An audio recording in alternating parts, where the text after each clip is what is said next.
Munculnya agama Hindu di Indonesia berawal dari hubungan dagang antara pusat Hindu di Asia seperti Cina dan India dengan Nusantara. Hubungan dagang antara masyarakat Nusantara dengan para pedagang dari wilayah inilah yang menyebabkan adanya asimilasi budaya. Sehingga agama Hindu lambat laun mulai berkembang di Nusantara. Kepulauan Nusantara yang diapit oleh dua benua, Asia dan Australia, serta oleh dua samudra, Hindia dan Pasifik, mempunyai letak yang sangat strategis dalam jalur perdagangan dunia kala itu. Hal ini membuat para pedagang asing dari negeri-negeri lain seperti Cina, India, Persia, dan Arab sering singgah di Kepulauan Nusantara. Para pedagang asing ini tidak hanya berkepentingan untuk berdagang di Nusantara.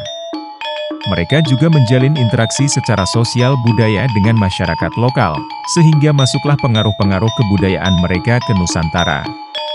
Termasuk pengaruh kebudayaan Hindu.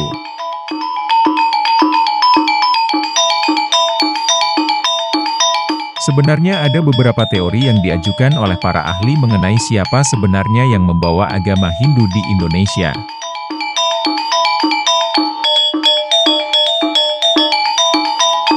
Sebelum kita melanjutkan, support channel Hindu Encyclopedia Indonesia dengan cara subscribe, like, komen, dan share.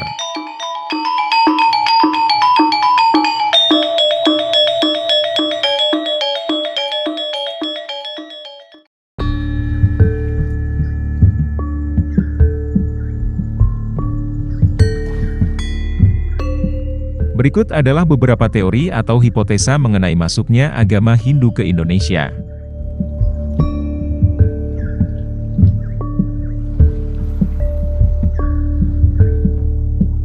1. Teori Brahmana.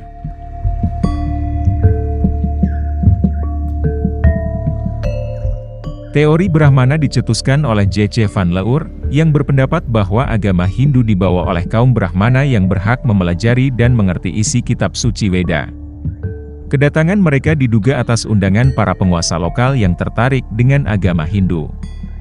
Brahmanalah yang mempunyai peran paling besar dalam proses masuknya agama dan budaya Hindu di Indonesia.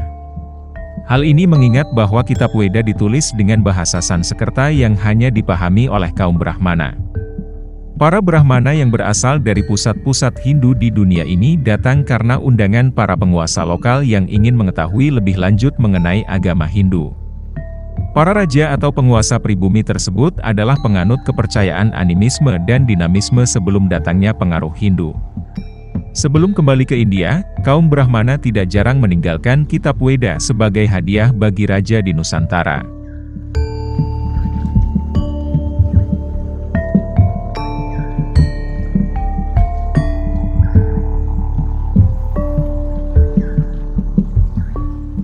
Dua. Teori Kesatria.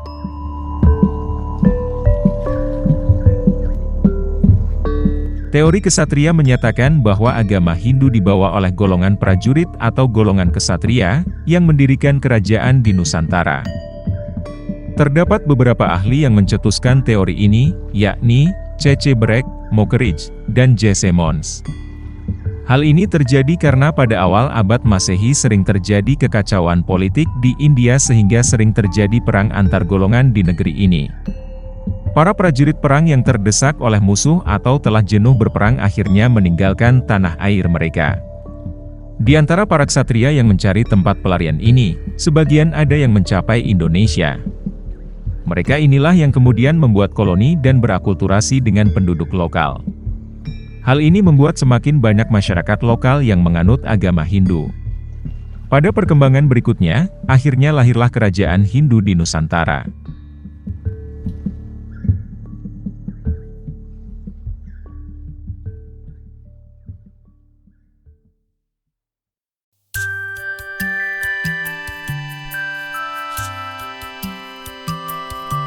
Tiga. Teori Waisya.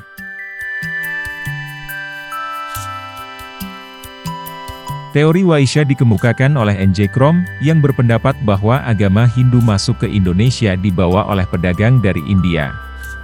Agama tersebut bisa disebarkan dengan cara pernikahan, hubungan dagang, atau interaksi dengan penduduk setempat saat pedagang dari India bermukim untuk sementara waktu di Nusantara. Teori ini diperkuat dengan keberadaan Kampung Keling, yaitu perkampungan para pedagang India di Indonesia. Selain itu, perdagangan merupakan salah satu aspek penting dalam kehidupan masyarakat. Para pedagang yang berasal dari India atau pusat-pusat Hindu lain di Asia ini banyak melakukan hubungan dagang dengan masyarakat atau penguasa pribumi. Hal inilah yang membuka peluang bagi masuknya agama Hindu di Indonesia.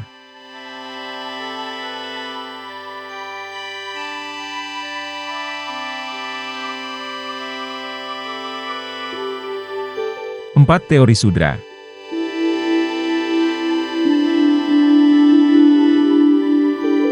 Teori Sudra menyatakan bahwa masuknya agama Hindu ke Indonesia dibawa oleh orang-orang India dari kaum Sudra.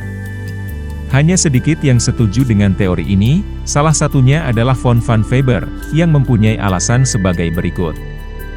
Golongan Sudra dari India menginginkan kehidupan lebih baik dengan pergi ke daerah lain, salah satunya Indonesia. Golongan Sudra keluar dari India, termasuk Indonesia, karena ingin mendapatkan kedudukan dan lebih dihargai. Teori ini menimbulkan kontroversi karena kaum Sudra terdiri dari kelompok pekerja sehingga dianggap tidak layak menyebarkan agama Hindu. Selain itu, kaum Sudra tidak berniat pergi dari India untuk menyebarkan agama, mereka juga tidak menguasai bahasa Sanskerta yang digunakan dalam kitab Weda.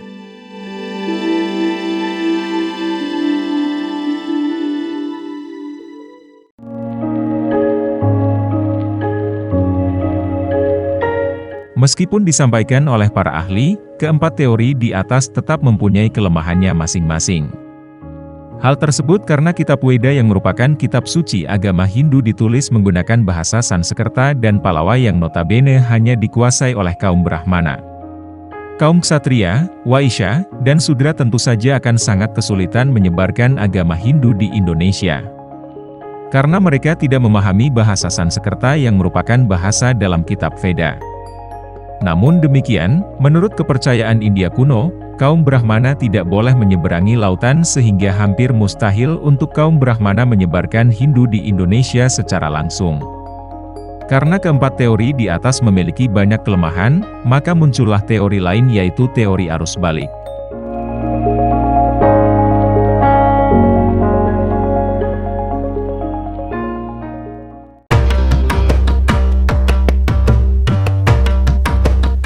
Lima Teori arus balik.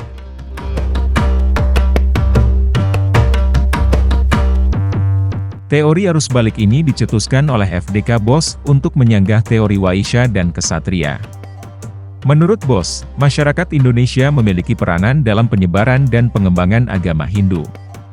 Akibat interaksi dengan orang-orang India, masyarakat pribumi kemudian belajar agama Hindu di tempat yang disebut Sangga. Setelah belajar bahasa Sanskerta, kitab suci, sastra, dan budaya tulis, penduduk lokal kemudian mendalami agama Hindu di India. Mereka kemudian kembali ke Nusantara untuk mengembangkan agama dan kebudayaan Hindu kepada masyarakat. Teori ini diperkuat dengan prasasti Nalanda, yang menyebutkan bahwa Raja Balaputra Dewa dari Sriwijaya meminta Raja India untuk membangun wihara di Nalanda sebagai tempat menimba ilmu bagi para tokoh Sriwijaya.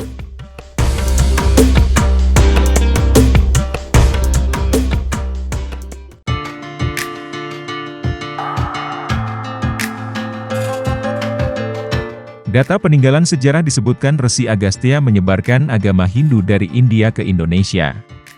Data ini ditemukan pada beberapa prasasti di Jawa dan lontar-lontar di Bali, yang menyatakan bahwa Sri Agastya menyebarkan agama Hindu dari India ke Indonesia, melalui Sungai Gangga, Yamuna, India Selatan dan India Belakang. Oleh karena begitu besar jasa Resi Agastya dalam penyebaran agama Hindu, maka namanya disucikan dalam prasasti-prasasti seperti Prasasti Dinoyo, Jawa Timur. Prasasti ini bertahun Saka 628 atau tahun 707 Masehi, di mana seorang raja yang bernama Gajah Mada membuat pura suci untuk Resi Agastya, dengan maksud memohon kekuatan suci dari beliau. Prasasti Porong, Jawa Tengah. Prasasti yang bertahun Saka 785 atau tahun 864 Masehi, juga menyebutkan keagungan dan kemuliaan Resi Agastya. Mengingat kemuliaan Resi Agastya, maka banyak istilah yang diberikan kepada beliau, di antaranya adalah Agastya Yatra, artinya perjalanan suci Resi Agastya yang tidak mengenal kembali dalam pengabdiannya untuk Dharma. Pita Segara, artinya bapak dari lautan, karena mengarungi lautan-lautan luas demi untuk Dharma.